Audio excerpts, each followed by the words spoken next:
Bonjour à tous. Alors aujourd'hui, je vais vous parler de deux choses qui ont a priori rien à voir ensemble et pourtant, je pense que des fois, on peut s'inspirer du monde professionnel dans nos relations, notamment dans le couple. C'est-à-dire que quand des fois, notre partenaire va nous dire j'aimerais que tu changes quelque chose, j'aimerais que quelque chose évolue. On va en fait, nous effectivement, on peut se dire bon, ben, je vais essayer de faire des efforts, je vais changer quelque chose. Euh, et souvent, ça s'arrête là. C'est-à-dire qu'on va se dire, bon ben voilà, j'ai fait quelque chose et puis stop. Le problème, c'est que des fois, on n'est pas sûr de vraiment avoir fait ce qu'il faut, on est peut-être à côté de la plaque, ou alors pour l'autre, peut-être qu'on en fait trop.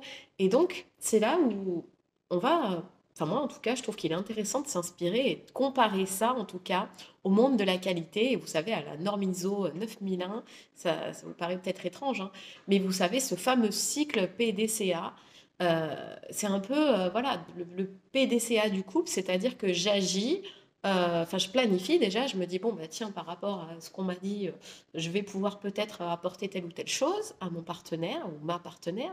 Et ensuite, j'agis, le doux, hein, mais je vérifie. Et c'est là où, en fait, il faut dialoguer à partir du moment où on se dit, j'ai essayé quelque chose, est-ce que, voilà, est-ce que ça répond à ta demande? Est-ce que c'est bien ce que tu voulais? Parce que on sait que les demandes, des fois, ne sont pas assez précises. Donc, c'est ça qui est un peu dur dans le couple et qui peut mener à des disputes. C'est est-ce que ça répond à ce que l'autre veut? Est-ce que c'est bien ce que j'ai compris?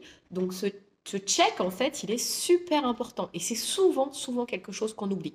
C'est-à-dire qu'on va faire des efforts, on va faire quelque chose, et puis on oublie d'aller voir si c'est ce que l'autre voulait, ou voilà, si ça rentre bien dans, imaginons, hein, quelqu'un qui dirait, je sais pas moi, je veux que tu sois plus proche de moi. Voilà. Ok, c'est quoi plus proche de toi?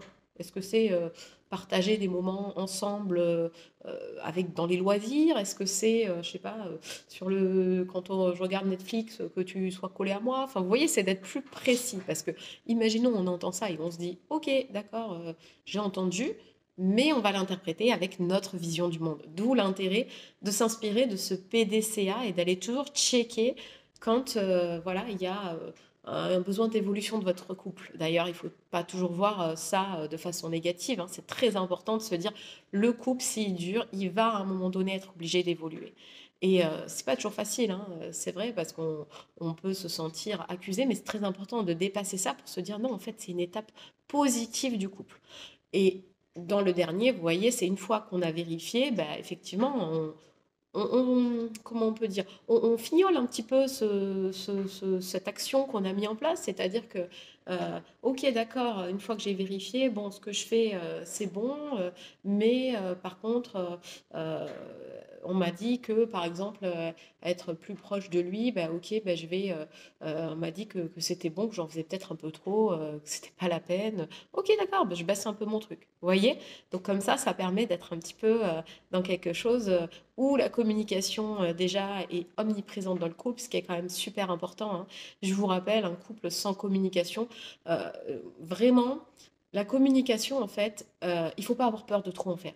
Il n'y a pas de couple où on se dit ah, je communique trop, donc c'est un problème. Non, j'ai jamais vu ça. J'ai vu des couples où effectivement on communique pas et c'est un problème, effectivement, parce que ça mène à de l'interprétation, selon nos filtres, selon notre vision du monde, selon aussi nos peurs profondes. Tout ça va passer à travers nos filtres et effectivement, on va se créer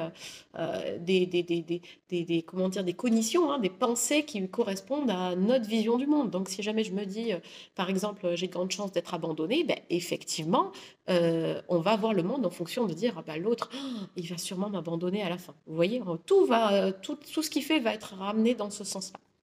Donc voilà, c'était le sujet du jour, c'était utiliser votre PDCA du couple. Je vous souhaite un excellent week-end et voilà, je vous retrouve un petit peu moins souvent parce que je suis assez débordée cette année. Je pense qu'il y aura un petit peu moins de vidéos. J'essaye quand même de vous en faire régulièrement. Et puis, bah, écoutez, bon week-end, au revoir.